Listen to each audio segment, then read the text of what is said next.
For more on this story, I'm joined by Ayo Johnson, a specialist in African affairs. He's in London for us.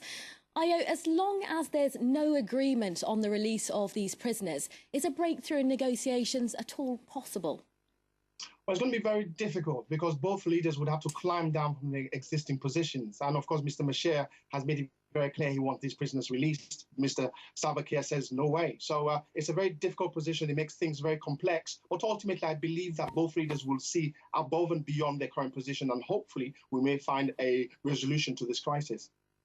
Now, Ayo, both sides are clearly under quite a lot of diplomatic pressure to end the fighting. But how much weight does that diplomatic pressure actually carry?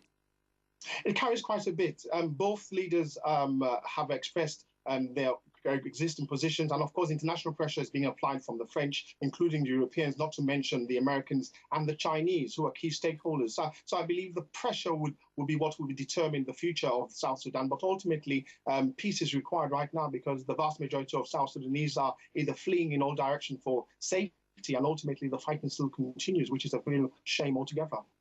Now, outside of those African nations, we've also seen China as well weighing in on the debate there.